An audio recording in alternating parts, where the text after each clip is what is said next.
Bienvenidos a una nueva edición de este podcast. Nuestra invitada del día es una persona fuertemente vinculada al movimiento feminista. Es abogada por la Universidad de Buenos Aires, donde se graduó con diploma de honor. Se trata de una persona joven, pero con una enorme trayectoria defendiendo los derechos de las mujeres. Fue, entre otras cosas, vocera internacional del movimiento Ni Una Menos y actualmente es abogada de Thelma Fardín en su denuncia contra Juan D'Artés, uno de los casos de mayor notoriedad pública en la Argentina. Probablemente no haga falta que lo aclare. Con ustedes, Sabrina Cartavia.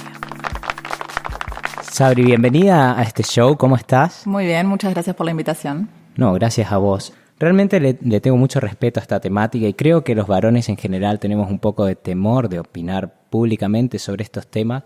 Así que me gustaría quizás empezar por exorcizar un poco este miedo.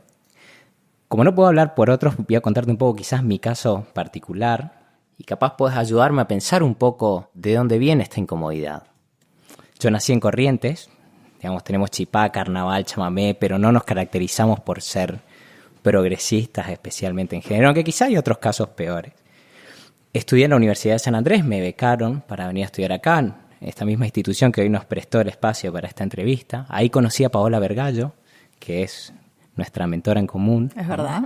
Pao fue una persona muy importante para mí, me modificó mucho mi forma de pensar y soy criado por mujeres también. Y sin embargo, comparto este miedo en alguna medida. Tengo algunas hipótesis de por qué puede ser. Una de ellas es evitar caer en el mansplaining, que es hombres explicando las cosas que le pasan a las mujeres. Si querés, después podés ahondar un poquito en por qué esto es un problema. También este tipo de temas se presta mucho a las malas interpretaciones. Pero creo que lo más notorio de todo esto es que el nivel de conciencia que se está generando en el último tiempo fue muy rápido y a un nivel donde la mayoría de nuestras interacciones sexuales, afectivas, se dieron en otro contexto. Todos tenemos un WhatsApp desafortunado, un posteo de Facebook que no iba. Ahora, las reglas nuevas, cómo juegan con el pasado, los varones un poco sentimos en alguna medida que no sabemos bien cómo comportarnos ahora, pero tampoco si las cosas que, de la forma en que interactuamos antes, hicimos daño sin querer a alguien, o si no hicimos algo que debimos haber hecho y por lo cual también de alguna manera somos responsables, ¿no? de darnos cuenta de todo lo que estaba pasando. Vos, ¿cuál es tu diagnóstico sobre esta situación? ¿Cómo lo ves? Bueno, respecto a esto que vos me decís de la cuestión de dudar, qué hacer, cómo comportarse, me parece que se resuelve de una forma muy simple. Siempre que dudamos debemos preguntar. Y quizás ahí está la novedad. Durante mucho tiempo a las mujeres no se nos preguntó qué es lo que queríamos, cómo queríamos vincularnos, si estábamos a gusto con determinadas vinculaciones. Entonces, si bien yo entiendo que algunos varones se puedan sentir desestabilizados en un escenario que empieza a configurarse de otra manera, yo no creo que todavía ese escenario sea estable, me parece que estamos en un momento bisagra, corresponde justamente la pregunta. Y la pregunta, cuando uno pregunta verdaderamente, es porque le interesa lo que el otro tiene que decir, o la otra en este caso. Me parece que durante mucho tiempo a los varones no les interesó la opinión de las mujeres. De hecho, digamos, no solamente en los vínculos sexoafectivos, sino me parece que en general a nuestra sociedad no le interesa la opinión de las mujeres. Y las mujeres cada vez están alzando más la voz. Se están rebelando contra un sistema que les parece injusto, que justamente no las considera como sujetos, que no les pregunta, que no da voz. Y me parece que lo interesante en este movimiento es que se caracteriza justamente por la voz, ¿no? Por apropiarse de la voz y por el uso de la voz. ¿Sabés que cuando empezó a pasar todo esto pensaba en mi madre a veces, ¿no? Que me contaba cosas, ¿no? Y me pasa esto, qué sé yo, qué sé lo otro. Y yo le decía, bueno, ¿y qué querés que haga? ¿Cómo te soluciono esto? ¿No? Yo decía, no, pero yo no te lo cuento para que me lo soluciones, te lo cuento para que sepas lo que me... Y es una idea muy loca esto de que los varones crean que cuando una mujer te cuenta algo es para que vos se lo soluciones. ¿De dónde vendrá eso? Tiene que ver con roles. Tiene que ver con roles, donde a las mujeres siempre nos pusieron en un rol donde no resolvíamos cosas, pero tampoco era verdad, porque las mujeres sí resolvemos cosas, no es que las mujeres no estuvimos haciendo nada hasta ahora y que a partir de Ni Una Menos o de los encuentros nacionales de mujeres eso ha cambiado. Sí hacíamos cosas, sí brindábamos nuestra opinión, sí poníamos nuestra fuerza creativa y productiva en diferentes ámbitos, pero eso no es valorado o no era valorado por la sociedad. Y ahora estamos justamente, me parece, en un momento bisagra No sé si va a ser mi generación la que traspase esa puerta que se está abriendo. Sí creo que estamos empujando, muchas veces con la cabeza, una puerta.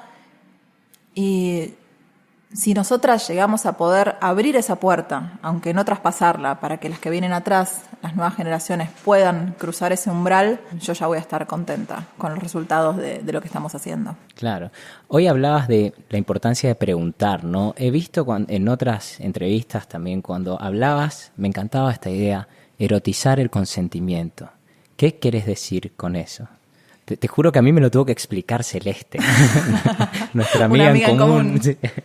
Bueno, es justamente partiendo de un diagnóstico en el cual la violencia está sexualizada, está fuertemente sexualizada en nuestra sociedad, partiendo de experiencias comunes que podemos haber llegado a tener mujeres de diferentes generaciones, en las cuales no estaba justamente erotizada la pregunta, porque no se está considerando a la mujer un sujeto al cual hay que preguntarle las cosas, sino que estaba erotizado, por decirlo de alguna manera, el arrebato, ¿no? Esta cuestión de avanzar sobre el cuerpo de la mujer sin pedir permiso. Entonces, justamente, esa sexualización del arrebato me parece que es una construcción social que no respeta el consentimiento. Claro. Y estamos teniendo un problema justamente hoy, lo que estamos discutiendo es el consentimiento en esta sociedad. Porque es como que también hay una cosa del que es muy respetuoso, ese no suele gustar, ¿no? Al público femenino a veces. Bueno, pero justamente ahí estaba el desafío, o sea, salir de ese modelo de la erotización del arrebato y poder erotizar el consentimiento, erotizar la pregunta, y que el consentimiento también sea entusiasta. Claro. Que el consentimiento deje de ser algo que se otorga en forma velada, con dudas alrededor, y pueda pasar a ser algo afirmativo, consciente y con deseo.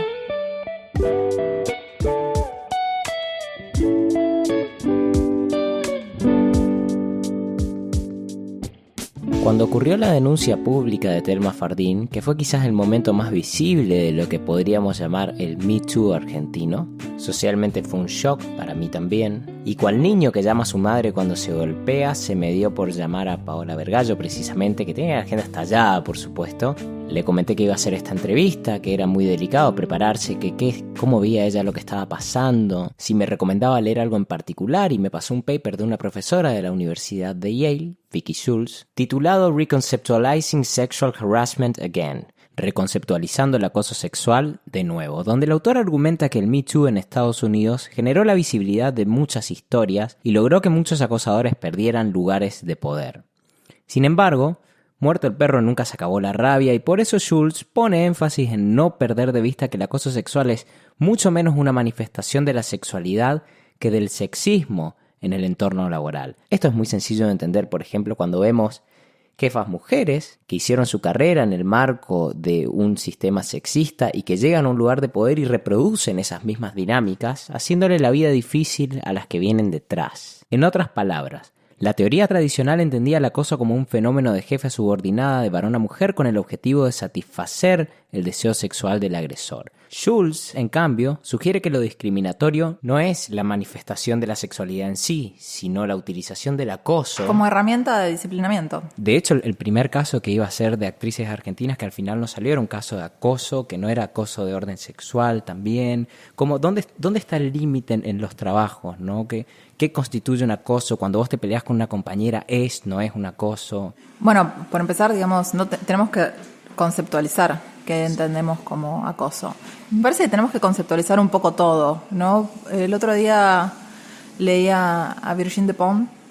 Nosotros lo conocemos como Virginie Despentes, pero Despentes es en realidad como se pronuncia correctamente su apellido en francés. Y ella tiraba un concepto que a mí me pareció muy interesante. Actualmente, si nosotras, por ejemplo, hablamos de violación, la violación está tipificada y está descripta en el Código Penal, ¿no? Es el acceso carnal sin consentimiento. Palabras más, palabras menos. Eso es lo que dice nuestro Código Penal. Sin embargo, ella decía, y tomando un poco este concepto de que los esquimales tienen, 25 o 30 palabras para describir diferentes tonos de blanco. Para nosotros, blanco es blanco. Ser un blanco un poquito más oscuro, un blanco un poquito más claro, pero es blanco. Ellos tienen un universo, un lenguaje mucho más amplio. Y ella decía que con la violencia sexual pasa lo mismo, que con la violación pasa lo mismo, que no es lo mismo hablar de violación en Por ejemplo, esta violación que nosotros llamamos mítica, que es la que existe, la que menos se da, ¿no? La chica que va sola caminando por un callejón oscuro a las 3 de la mañana y un completo desconocido la ataca. Eso es lo que tenemos en mente cuando hablamos de violación. Pero sin embargo, hay un montón de otras escenografías, también escenarios donde se da la violación, que todavía nos cuesta interiorizar. Por ejemplo, dentro de las parejas, dentro de lo que son los vínculos afectivos, las violaciones que se dan en ámbitos de trabajo, en ámbitos de estudio, por personas conocidas, por personas que tienen responsabilidad sobre personas, por ejemplo, cuando son niños, adolescentes, por personas que detentan una posición de poder que favorece esa posibilidad. Todos esos matices no los estamos viendo. Entonces nos falta bastante lenguaje y vocabulario para hablar de la violación. Imagínate, para hablar del acoso y de los diferentes matices que tiene el acoso también. Pero el concepto que vos traes a mí me parece fundamental para analizar todas las violencias machistas, no solamente la violación o el acoso sexual. Es esta cuestión del disciplinamiento. Cómo de esa manera se pone a la mujer en un lugar y lo que hace es limitar sus posibilidades. Porque finalmente el acoso sexual en ámbitos de trabajo, cuando es tolerado, lo que genera es que se ponga a la mujer en un determinado lugar.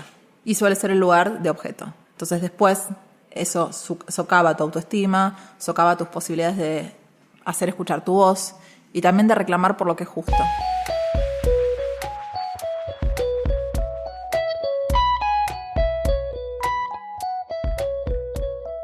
Sabes que cuando empezó también a hablarse fuerte de esto, me puse a preguntar a mis mujeres cercanas, y una a mí me crió, mi madre y mi tía, una de ellas, me decía, vos no te metas mucho con esto del feminismo porque es ¿viste? ¿Conocés esa teoría conspirativa que dice que es como una tecnología para controlar la natalidad, que la gente no tenga sexo, etcétera? Bueno, pero yo empiezo, pero tal cosa y tal otra, y empecé a escarbar, y de repente me empezó a contar historias, incluso terribles dentro de la familia, de mujeres que encubrieron cosas de otros varones, y yo veía que en su experiencia había casos, pero no podía hilar esos casos con una narrativa, ¿no? O sea, conocía el fenómeno, pero eso no es de lo que estamos hablando, ¿no? No estaba politizado. No estaba politizado, no estaba trazado ese hilo, esa conciencia, ¿no? Y hoy en día se está desarrollando de otra manera, me parece. Y me parece que justamente el marco teórico para entender esas experiencias y poder darles un contexto es el feminismo. Claro, y de hecho, quizá por esto también sucede que ahora de repente estamos escuchando esto. O sea, estuvo siempre. ¿Por qué antes no lo escuchábamos? No teníamos los colores de blanco de los esquimales. Sí, tal cual. Sí, no hay marco teórico para poder justamente conceptualizar y politizar la experiencia. Nosotras en el feminismo decimos que lo personal es político. Y político en términos de una definición clásica de política voy a utilizar, que es la lucha en la influencia por la distribución del poder, donde justamente estas acciones de disciplinamiento lo que hacen es dejarnos afuera de la distribución del poder a las mujeres. Por eso son útiles y son tecnologías que lo que hacen es ir marcando subjetividades. Porque además hay un detalle que no es menor, y es que esas experiencias de violencia sexual se empiezan a vivir en la niñez y en la adolescencia. O sea, en el momento en que una va configurando su subjetividad. Y después esa experiencia te acompaña a lo largo de tu vida. Por eso me parece que es muy importante este momento que se abrió a partir de la denuncia de Thelma Fardín. Nosotras sabíamos que iba a ser algo movilizador, que iba a ser importante, pero nunca imaginamos que iba a tener tremenda relevancia. O sea, lo que vino después fue, la posibilidad de que muchas mujeres de diferentes generaciones, no solo mujeres jóvenes, sino también adultas mayores, pudieran hablar de lo que habían vivido. Por ejemplo, en una reunión que tuve hace poco con las chicas que trabajan en el Instituto Nacional de las Mujeres, me hablaban de la estadística de lo que había pasado a partir de la denuncia de Thelma y cómo habían crecido los números de llamadas al 144 en relación con casos de violencia sexual. Pero claro, me decía que muchas de esas llamadas no eran pidiendo asesoramiento ni ayuda, sino eran mujeres de repente de 80, 90 años contando que habían sido víctimas de violencia sexual en su niñez, en su adolescencia, y que era quizás la primera vez que se lo podían contar a alguien. Y obviamente esas mujeres ya no buscaban accionar legalmente, porque esos casos estaban más que prescriptos, y además, digamos, las personas que habían cometido esos delitos en muchos casos ya estaban muertas, pero era esta posibilidad de empezar a hablar. Y ahí yo creo que hay un valor, ¿no?, en la toma de la palabra, un valor para sanar muchísimo dolor. Claro. Ahora, Sabrina, también en todo este destape, digamos, uno de los actores claves es el periodismo, que en buena medida ayudó. De hecho, el caso de Thelma, tengo entendido que te vino a través de Luciana Pecker, ¿no? Que es una periodista feminista también. Pero también hemos visto otros casos que uno dice, que no hay ningún tipo de ética. De hecho, hace unos pocos días vi que Thelma Jardín se fue al Conex con amigos, le hicieron una nota y realmente súper avasallante, sin su consentimiento. Ella les preguntó cuál es el límite, ¿no? ¿Vos cómo sentís que jugó el periodismo? ¿Ayudó? ¿Por ahí restó más de lo que ayudó? ¿Cuál es tu balance de esta? Bueno, en el caso de Thelma se da una conjunción muy particular, y es que se mezcla el periodismo de medios de comunicación que producen información, como son noticieros, diarios, con el periodismo del mundo del espectáculo. Y ese cruce a mí me parece interesante, porque también había ahí un desafío. O sea, al ser tan relevante este caso, tuvimos la oportunidad de hablar de feminismo en el prime time de la televisión argentina, y también en los programas más populares de nuestro país. Quizás gente que no mira el noticiero sí mira, no sé, por ejemplo, el programa de Jorge Rial.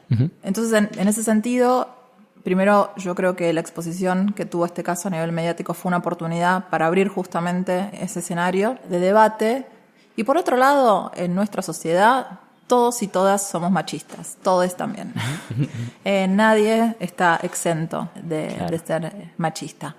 Por lo tanto, también creo que hay aprendizajes a llevar adelante. Creo que algunos aprendizajes hemos podido consolidar en este proceso.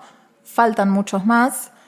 Y bueno, también, viste, hay una cuestión de que hay que enfrentar a los medios de comunicación, hay que sentarse ahí, hay que poner la voz y la palabra también para poder brindar la oportunidad de que haya una reflexión sobre cómo se conducieron previamente, porque la denuncia de Thelma contra este actor no fue la primera denuncia.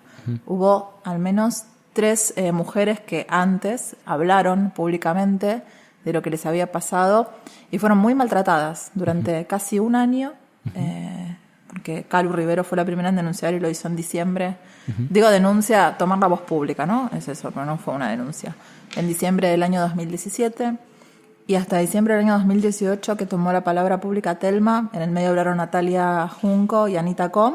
A ellas no les creyeron y de hecho fueron muy hostigadas. Incluso hoy en día están siendo perseguidas judicialmente. También otra cosa de la que vos hablás frecuentemente es de cómo nos prepararon en la facultad en relación para lo que venimos a hacer, para los desafíos que nos tocan en la profesión. Cómo lidiar con el periodismo, ¿no? Yo te veo, por ejemplo, a vos, cuando te viene el programa de Rial, admiración total. Yo no sé cómo haces para, cuando te mostraban esos videos, correr tus emociones y decir, no, este es mi rol, va por acá, y de repente, a lo último ya te hablaban de todos lados y un poco como... Pero esa templanza, ¿cómo la desarrollaste? Bueno, eso pregúntaselo a Celeste, que fue una persona que me ayudó mucho en mi camino de poder desarrollar la templanza. Sí. Verdaderamente tengo mis herramientas, recurro a diferentes técnicas para poder justamente separarme de las situaciones y entender básicamente que esto que está sucediendo no es una cuestión personal, sino que es una cuestión que es social. Y que, bueno, yo estoy cumpliendo en este momento un rol desde el derecho y desde poder comunicar en forma clara cuestiones de derecho y feminismo. Y bueno, que lo tengo que llevar de la mejor manera posible y que, sí, ningún ataque es personal. Ni siquiera aquellos que quieren parecer personales. Claro. Porque no es contra mí o no es contra Thelma. Yo entiendo que la gente que está, digamos, manifestándose en forma violenta, porque hay manifestaciones violentas, sobre todo en esta época de las redes sociales es muy fácil ser sumamente agresivo desde un lugar anónimo. Muy gratuito. Sí, bueno, incluso la revista Noticias hizo un informe en el mes de enero hablando de justamente cómo se habían creado cuentas durante un periodo de tiempo muy corto, cuentas en Twitter sobre todo, cuyo principal objetivo era, digamos... Trolls. Sí, digamos, se les dice trolls hoy en día. Todas, digamos, generadas desde prácticamente la misma IP, o sea, cosas muy interesantes de cómo se están generando hoy en día ese... Digamos, para trolear el movimiento feminista, digamos, ¿no? Sí, específicamente era contra Thelma. O sea, eran muchas cuentas que específicamente se movían de esa manera. Así como las fake news, que también, digamos, estuvieron dando vueltas. En el mes de diciembre se dijo que la denuncia había sido desestimada. Y ahí también, viste, hay que hacer reflexiones sobre el periodismo y el uso de las fuentes. A mí me sorprendió mucho justamente cómo le daban crédito a una persona que no tenía ninguna participación en la causa, que no citaba fuentes, que salió a decir a través de Twitter y en medios de comunicación diversos que la denuncia había sido desestimada. Y me pedían a mí que lo salga a desmentir. Y yo decía, pero ¿yo cómo voy a salir a desmentir algo que no tiene ningún fundamento? O sea, ¿cómo yo voy a salir a validar que cualquier persona salga a decir cualquier cosa en cualquier momento sin citar una fuente?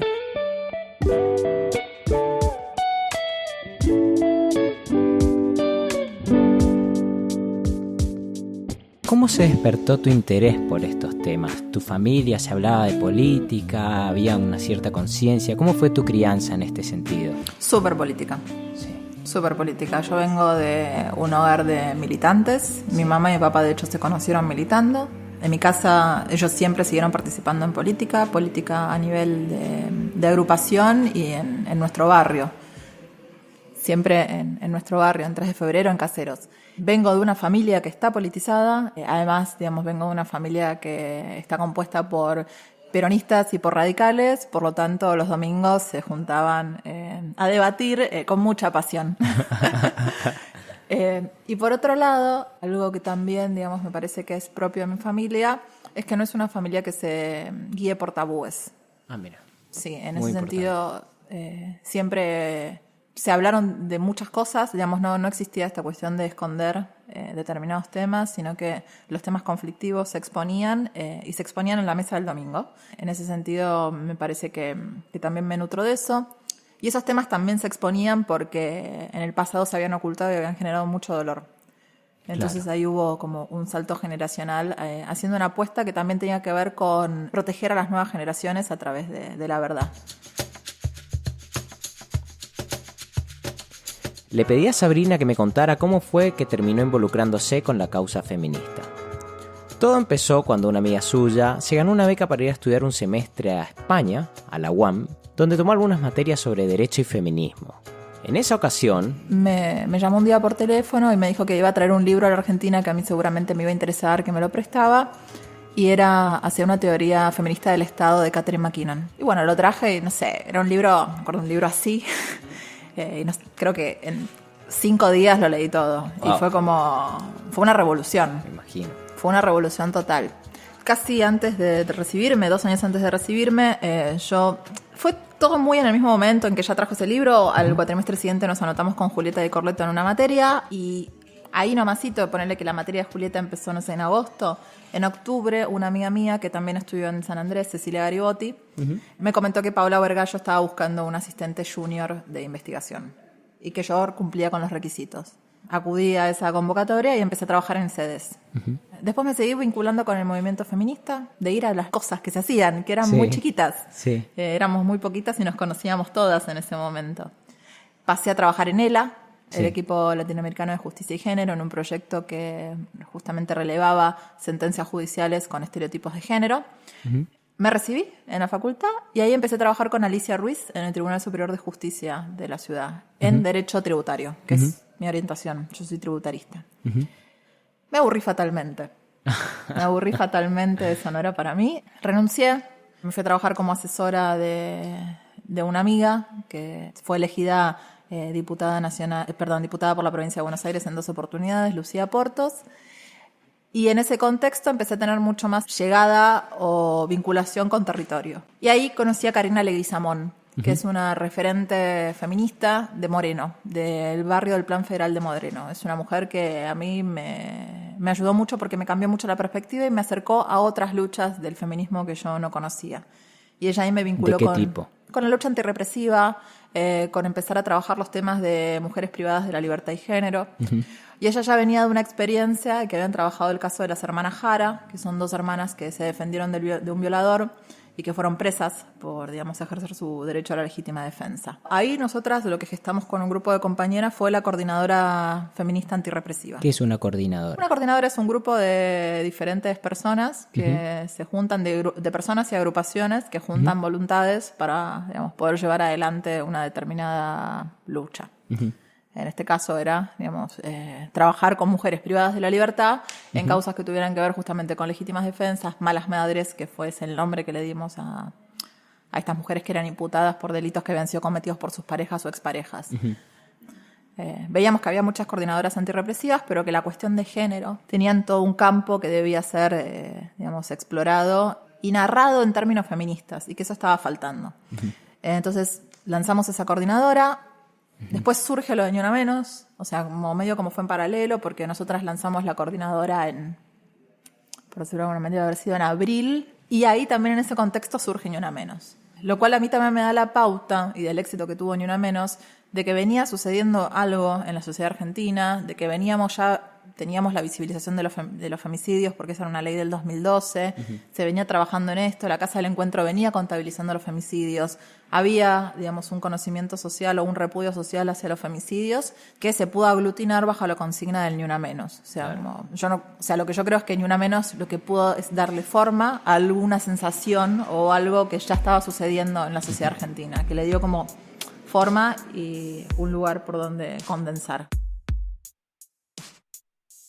Antes de esta entrevista estuve mirando los números oficiales de los femicidios que reporta la Corte, el único reporte oficial que hay, ¿no? Sí, que recién ahora pudieron terminar, digamos, de cerrar con todos los ministerios públicos fiscales de las provincias. Creo que firmó ayer o antes de ayer el convenio para que le pasen los datos, porque era difícil de construir no le pasan los datos. Wow.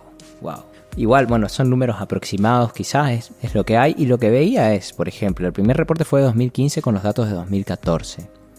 225 muertes, 2015 235, 2016 254, 2017 251, y ahí se agregó el dato de interposición en la línea de fuego, que si contás esas otras víctimas son 273, ¿no? Los que tratan de defender.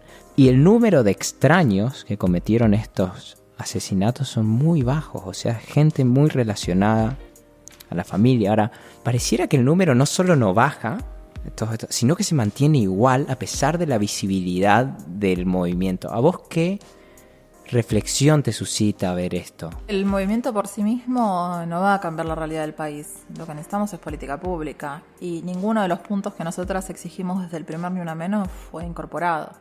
Entonces estamos en la misma situación. Yo creo que hay una mayor conciencia social, yo creo que las mujeres también han tomado mucha conciencia de lo que sucede, pero por otro lado la política pública es nula o inexistente, no hay presupuesto. La principal política pública hoy en día es decirle a las mujeres que llamen al 144 y que denuncien. Bueno, pero ¿qué pasa con la denuncia, no? O sea, ¿cuáles son las necesidades que tiene una mujer al momento de hacer una denuncia? ¿Con qué recursos tiene que contar? ¿Es siempre una denuncia en cualquier circunstancia lo que se necesita? También en muchos casos la denuncia lo que puede generar es un pico de violencia, porque justamente si vemos que la violencia es disciplinadora, la mujer que denuncia está rompiendo el pacto de silencio. Entonces eso también puede acarrear mayor violencia. Entonces, ¿en qué contexto? ¿Cómo preparamos a la mujer para que vaya a hacer una denuncia? Le brindamos las herramientas. Hoy en día existe una ley de patrocinio jurídico gratuito que aún no está implementada en su totalidad. Hay algunos proyectos pilotos que se están llevando adelante, pero la urgencia es ahora. O sea, en este momento hay muchísimas mujeres que están en situación de violencia de género. Y aun cuando van y denuncian, después vemos que hay un 16% de casos, en esos que vos narrás, aproximadamente 16%, que ocurren con una perimetral. O sea, las mujeres fueron, denunciaron, hicieron lo que tenían que hacer, lo que les dijeron que hagan, y el sistema es ineficiente en protegerlas. Ahora, Sabrina, cuando te dieron el premio de la revista Time, que compartiste el podio con Ariana Grande, Mbappé, que bueno, nos hizo el gol que nos dejó fuera de la final, tristemente célebre para nosotros, Weeknd, los BTS de Corea y Sabrina Cartavia. Wow. Igual había gente que no era famosa, pero todas trayectorias súper interesantes. ¿A vos eso te dio un acceso distinto a determinados lugares? ¿Sentís que cambió algo antes y después de esa visibilidad, digamos? Yo creo que no. No, me parece que sí hubo un cambio mucho más grande con el caso de Thelma Fardín. Claro. Ahí sí me parece que hubo... Lo de Time, bueno, es un reconocimiento que se agradece mucho.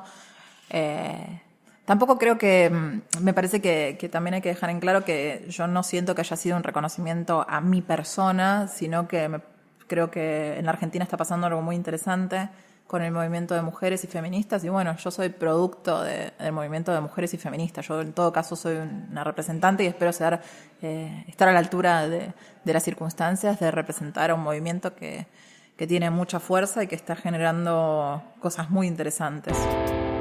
Probablemente te haya pasado alguna vez de discutir con alguien que no tiene la razón, pero que discute tan bien que las otras personas piensan que sí. Bueno, es en este sentido que los abogados se inventaron para ser igualadores retóricos de los ciudadanos. Bueno, eso lo dice Bomer, y tuviste suerte de escucharlo. Sabrina tiene razón. Martín Bomer, quien también pasó por este show, es más bien la excepción a la regla. Por lo general, los abogados creen que les dieron un título para hacerse ricos y que se iguale el que pueda pagar honorarios. Y son más bien pocos los estudiantes de Derecho que alguna vez tuvieron la suerte de que alguien les dijera una cosa diferente.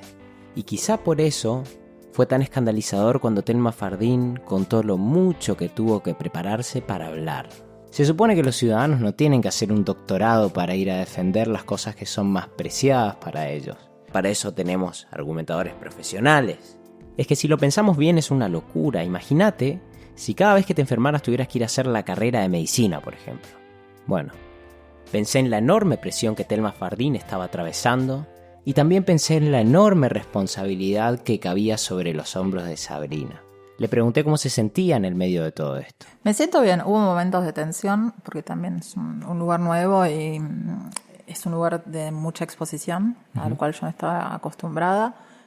Quizás lo que tenemos enfrente, la otra parte sí está muy acostumbrada porque, digamos, es un abogado mediático. O sea, él está en los medios de comunicación hace, no sé, por lo menos 30 años. Creo que él se hizo famoso defendiendo a los horneros. Burlando. ¿No? Sí, los asesinos de José Luis Cabezas. Él salta, digamos, como al conocimiento público con ese caso. Sí. Y además es una persona de los medios. Creo que estuvo en el Bailando por un Sueño. O sea, es otro... Claro, vos todavía no hiciste un bailando. Todavía no.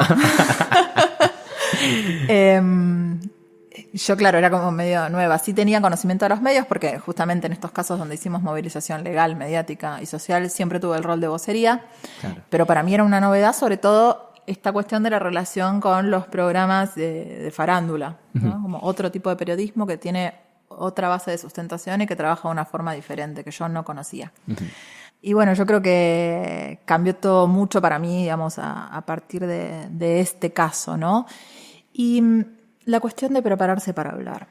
Primero y principal, una cosa que tenemos que entender las abogadas que llevamos este tipo de casos es que el sistema no es amigo de las mujeres. El sistema de justicia no es amigo de las mujeres y el sistema en general, digamos, no es amigo de las mujeres. O sea, no es que esto es culpa del sistema judicial que está mal. El sistema en general sobre el cual vivimos es misógino, es machista. Claro. Entonces, la justicia es un producto de ese sistema. Por lo tanto, vas a tener los mismos vicios replicados en la justicia que tenés socialmente. Y cuando, digamos, Thelma me vino a ver, ella estaba muy decidida. O sea, estaba muy decidida de que ella tenía que hablar, que tenía que contar que le había pasado esto. Y también en algún punto era una reacción. Imagínate lo que sintió ella cuando ve que la persona que la había violado cuando tenía 16 años estaba llevando adelante persecuciones judiciales contra otras mujeres que se habían animado a denunciar. Había una tensión ahí. Por un lado, como diciendo, bueno, pero a mí me pasó algo mucho más grave con él y no lo dije, no lo puedo decir, ¿cómo lo digo? Y por otro lado, miedo. Claro. Porque así funciona la disciplina. Y además hay otros casos que aún no han salido a la luz porque hay muchas mujeres que no se animan a hablar públicamente, pero hay un patrón sistemático. Thelma Fardín no fue la única, Calu no fue la única, Anita Co no fue la única y tampoco Nati Junco. Claro. Esperemos que todas esas mujeres, algunas, digamos, son muy conocidas en el ambiente artístico, otras no. Digamos, otras son, por ejemplo, trabajadoras de lo que es el mundo de la televisión, maquilladoras, vestuaristas. Se animen a contar lo que les ha sucedido. Claro. En ese sentido, primero y principal era, bueno, que tomar esa decisión conociendo todo lo que podía pasar, ¿no? Sí. Y conociendo que el sistema no era amigo de las mujeres y que justamente iba a haber mucha revictimización. Y que la revictimización iba a tener un impacto en su subjetividad, en su psicología y en su forma de vida. Y si estaba dispuesta, aún conociendo, digamos, esos riesgos o esos costos que tenía a hablar. Y ella estaba muy decidida. Entonces, la siguiente parte del trabajo fue justamente poner todo esto en un contexto, ¿no? Sacarlo de ese lugar personal y ponerlo en un contexto más amplio. O sea, que ella no pensara que esto le había pasado solamente a ella, que igual ella lo tenía, ella estaba muy consciente, ¿no? de cómo operan estas cuestiones. Y que lo pudiera ver en un espectro mucho más amplio y poder visualizar que esto es un problema social. También para que no sea una cuestión de demonizar a Juan d'Artés. No, Juan d'Artés no es un demonio, no es un monstruo, es un varón, digamos, que se crió en un sistema de privilegios donde llevó adelante determinadas conductas y esas conductas fueron avaladas por un sistema durante muchísimos años. Entonces aquí hay una responsabilidad penal, sí, digamos, él tiene que responder frente a la justicia que lo investiga, pero también hay una responsabilidad social y si verdaderamente nosotros queremos abrir la posibilidad de un cambio cultural, tenemos que poder ampliar la mirada y poder ver que justamente hay un sistema que favorece la violencia sexual contra mujeres, niños, niñas, adolescentes. Ahora, una discusión de las últimas que tuvo lugar en relación a esto de la farándula y demás, ¿no? Porque estos casos están muy cruzados, sobre los cuerpos que se admiten al feminismo y los que no. La famosa, como se la llamaba en Twitter, la discusión de los culos feministas. ¿Cuál es tu posición sobre esto? ¿Qué opinión tenés, si es que alguna? A mí no me parece un debate interesante. Me parece que, digamos, debatir, primero, personalizar en el culo de tal o cual, claro, para llevar adelante supuestas reflexiones del feminismo, me parece que es cruel. Me parece que ahí que podemos hacer una reflexión feminista sobre el tema, pero no me parece que tenga que estar basada sobre un cuerpo determinado, porque no es una cuestión de un cuerpo determinado. O sea, Jimena Barón no es la responsable de cómo funciona el sistema, es una piba que se acercó al feminismo, que tomó algunas banderas, que está en un proceso y que también trabaja con su cuerpo, ¿no? Claro. Esto es una realidad. Por lo tanto, digamos, toda esa maraña de cosas que se dijeron sobre su cuerpo me parece que eran innecesarias y que no es de buena feminista, por decirlo de alguna manera, ensañarse con las posibilidades y con cómo pueden las otras transitar sus procesos. A mí hay algo que me enseñó Paola que me parece muy interesante y es que no hay que culpar a las mujeres. Ella siempre repite eso, no culpes a las mujeres, hay que entender sus contextos. Y además me parece que es un poco hipócrita porque finalmente todas estamos en esta sociedad que impone cánones estéticos y mostrar o no el culo en Instagram no es la única tecnología de género. No sé, la pincita de depilar es una tecnología de género, la tintura es una tecnología de género, el lápiz labial es una tecnología de género, y muchas de las que salieron a hablar sobre el culo de Jimena Barón, digamos, usan esas tecnologías de género. Claro. O sea, la que esté libre de pecado, lance la primera piedra, y en esta sociedad patriarcal nadie está libre de pecado. Claro, claro. Sabrina, como para ir cerrando, me interesa saber cuáles fueron tus héroes. ¿A quién miraste? Sé que te gusta mucho Angela Davis, por ejemplo. Sí, me gusta mucho Angela Davis. Que es una feminista norteamericana, es de raza negra. No sé si dice raza, es negra. ¿Cuál es tu relación con Angela Davis, por ejemplo? ¿Por qué te interpeló ese personaje? Bueno, porque me gusta la interseccionalidad, me gusta lo que hace ella, me parece que además es disruptiva y siempre está como, o sea, vos la ves en la década del 70, muchas de las cosas que hoy cuestionamos, ella las empezó a cuestionar en la década del 70. Y hoy en día ya está cuestionando otras cosas. Que nadie tiene, o sea, que obviamente tienen la herencia de los cuestionamientos que hizo. Por ejemplo, digamos, ella es una referente digamos, de la lucha antirrepresiva.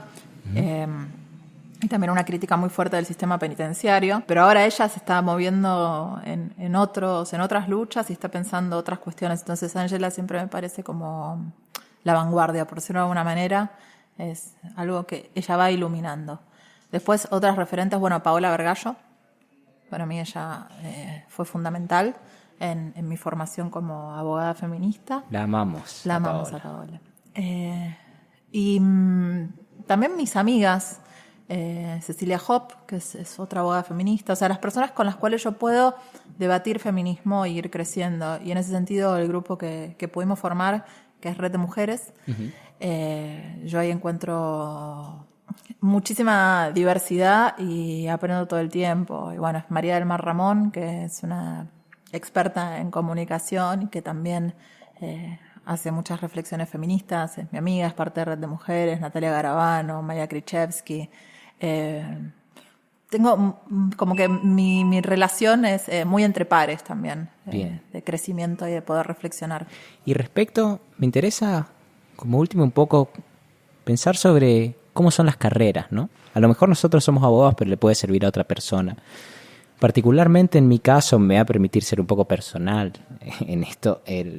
Mi idea de carrera, hice como un poco los deberes bastante estándar y creía que iba en una dirección determinada. Aparte la beca lo debía exigir, seguramente. Lo debía exigir y además las exigencias que vienen después con hacer ese camino, por ejemplo, irse a estudiar afuera. Yo el año pasado llegué a la final de la beca Chevening, quedé en reserva y este año mejoré mi aplicación y dije, bueno, vamos de nuevo este año, y no llegué ni a la entrevista.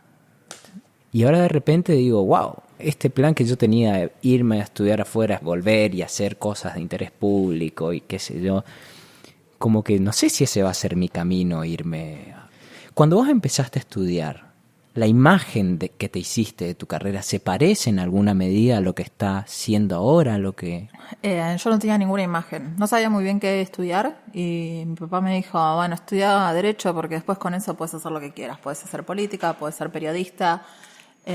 ¿Sabías que iba por lo público igual? Sí, eso no había dudas. Iba por lo público, también por meterse en lugares incómodos. De hecho, digamos, nunca me pude imaginar. Eso también fue una cuestión para mí. Mientras iba avanzando mi carrera, yo veía que, digamos, todas las opciones de ejercicio del derecho no tenían nada que ver conmigo. O sea, veía como modelos de profesionales. Me decía, eso a mí no me interesa, aquello no me interesa. No había nada que me interesara. Hasta que por suerte apareció el feminismo a rescatar mi carrera. Porque si no, no sé qué hubiera hecho. De hecho, bueno, me recibí de una orientación que nada que ver, derecho tributario, y además, o sea, llegó un momento de mi carrera donde yo ya había decidido que me quería dedicar a las cuestiones de feminismo. Estoy hablando del año 2009-2010. Estaba muy menospreciado en las facultades, parecía que estabas hablando de cualquier cosa. Uh-huh. Y también fue para mí una estrategia recibirme con honores de abogada tributarista para que consideraran que yo era inteligente y seria y me escucharan. Claro. Entonces era como una forma de siempre, y era como eso, como que teníamos la sensación con mis compañeras en ese momento que éramos poquitas las que éramos 2, 3, que teníamos que legitimarnos en términos masculinos para poder dar discusiones de feminismo. Uh-huh. Entonces sabía que mi amiga que estudió penal, Cecilia Hopp, tenía que saber ser la mejor en dogmática para que después alguien la escuchara sobre sus reflexiones sobre género y derecho. Y me parece que también esa forma del éxito, ¿no?, profesional o en las carreras, en la construcción de las carreras que vos narrás, sí, es un deber ser. Es un deber ser. A mí Paola hasta el día de hoy, cada vez que me ve, me dice que yo me tengo que ir a estudiar afuera. Y yo no quiero, y en el último tiempo quizás quise, y claro, estamos así todo el tiempo, claro, y hace poquito me mandó un mensaje diciéndome que preparemos las aplicaciones. Sí. Y bueno, viste, y estoy como en una tensión. Sí, quizás me parece que es una experiencia interesante irse a estudiar afuera porque te amplía el mundo, ¿no? Uh-huh. Salir un poco de Argentina, de Buenos Aires, y poder, bueno, vos te viniste de Corrientes y se te amplió el mundo. Sí, yo calculo que si te vas de Buenos Aires a Londres con la Chevening también se te va a ampliar el mundo. Ni hablar de lo que implica tener un entrenamiento de hablar en otro lenguaje durante un año, ¿no? Sí, que calculo que también la cabeza debe ampliarse un montón. Entonces también me parece que esta cuestión de los retos profesionales o el deber ser en las carreras está bueno si uno lo ve como forma de ampliar el mundo, no como un deber ser, sino con placer. Ahora, todas las personas que queremos cambiar el mundo por lo general tenemos como un sueño, ¿no? ¿En qué medida esto que está pasando se parece a tu sueño? Porque vos en algún momento lo habrás envisionado, ¿verdad? ¿No? Que yo nunca me imaginé todo esto.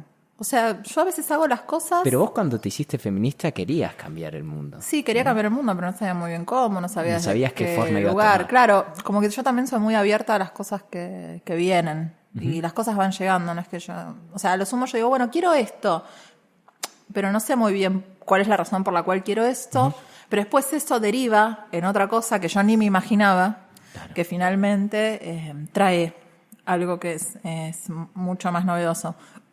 La verdad es que no puedo imaginar a dónde va a derivar este proceso, pero bueno, también tengo confianza.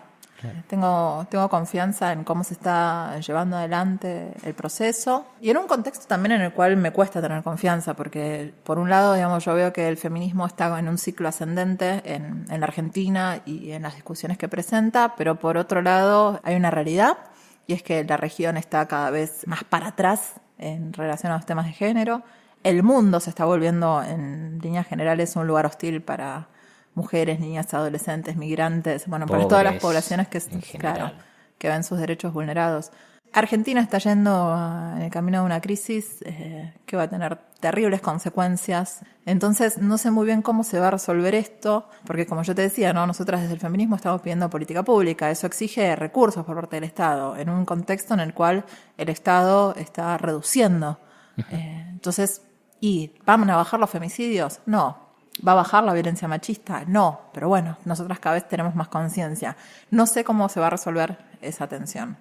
Pero bueno, también en las próximas elecciones vamos a tener por primera vez un esquema de paridad legislativo. De la misma manera que el cupo en la década del 90 pudo generar algunos cambios, yo creo que también la paridad legislativa algo bueno va a traer. En el proceso de aborto se dio una forma de hacer política transversal y novedosa, que pudo, digamos, llevar a diferentes mujeres y varones de diversas fuerzas políticas a trabajar en conjunto por un objetivo en común. Y bueno, me parece que están pasando cosas también, digamos, en el ámbito jurídico. Hace muy poquito, esta semana que pasó, surgió una noticia que para mí me impactó y me parece muy interesante, y es que se va a hacer el primer juicio por la verdad en un caso de abuso sexual infantil prescripto. O sea, el imputado no va a ir preso, aunque sea condenado, pero se va a establecer la verdad material sobre un hecho. Y bueno, también ahí me parece que hay algunas claves para empezar a pensar qué es justicia en términos feministas. Claro. Entendiendo que justamente la justicia penal no la pensamos nosotras, ni se le preguntó a las víctimas lo que querían, sino que es una solución prefabricada que nos dicen, bueno, el castigo penal es el objetivo. Personalmente, cuando a mí me consultan, las personas que vienen con este tipo de casos no buscan la cárcel, buscan otras cosas. Entonces, me parece que también hay una oportunidad de tomar conciencia de que estamos bailando todos y todas con una música. Esa música, como en muchos temas sociales, es el punitivismo, ¿no? Se buscan resolver de esa manera, y quizás el desafío sea poder generar nuestra propia música para bailar el ritmo que más nos guste. Maravilloso, me encantó la metáfora. Bueno, Sabrina, muchas gracias por venir, fue un placer hablar con vos, conocerte. Igualmente. Así que nada, nos vemos. Nos vemos. Si te interesa saber más sobre los temas que discutimos hoy, dejo los links relevantes en las notas de este episodio, donde encontrarás los textos que discutimos y algunas lecturas sugeridas por Sabrina. Y también a través de mi página web www.lperezobregon.com/podcast. Y aguanten un ratito porque ahora se vienen algunos agradecimientos y anuncios importantes. Primero que nada, a Celeste Braga Beatove, quien me ayudó con la preproducción y los criterios editoriales del presente episodio, a la Universidad de San Andrés y en particular a Marina Bericua, que es directora de la maestría en Derecho Empresario. Marina hizo todo lo necesario para que podamos conseguir la nueva sede capital de la Universidad de San Andrés, que fue donde grabamos esta conversación. Ha sido un placer. A Paola Vergallo, por todo lo que dijimos durante este episodio y mucho más. Durante los últimos 12 años creo que me estuvo preparando para esta entrevista y muchas otras, sin saberlo por supuesto, pero como nunca es suficiente, recurrí para las cuestiones conceptuales sobre feminismo a una persona que sabe muchísimo del tema, mi querida amiga Annalise Chiván, quien además forma parte de una ONG situada en Lesbos, Grecia. Ella es miembro fundacional, además. Fénix se llama la ONG. Les dejo también el link en las notas de este episodio para quienes quieran saber más o donar money. Muy bien, por último y no menos importante, quisiera agradecer a los artistas que me acompañaron en la musicalización del presente episodio. La introducción la hice yo y después el temita instrumental ese medio chichonero que aparece es un tema de Ata que nunca terminamos de grabar, pero creo que le dimos un buen uso en esta ocasión. Después hay temitas que hicimos con Dizzy Speche y Ata. Y finalmente una mención especial a mi muy querido amigo Alito de Bortoli, que va a estar presentándose con su banda Lenois el sábado 13 de abril en el CCK a las 20 horas, gratis, bandón, fechón. Pueden sacar las entradas por la página del CCK, cck.gov.ar. No se lo pierdan, va a estar buenísimo y lleno de celebridades, como yo, por ejemplo. Algo es algo, ¿no? ¿Qué esperaban? ¿A Lenny Kravitz? ¡Ja! ¡Ilusos! Señoras y señores, esto fue Nada está de más, un podcast donde todo lo que pasa, pasa por algo y donde puede pasar cualquier cosa. Con su anfitrión, Lion, que soy yo. Hasta la próxima edición.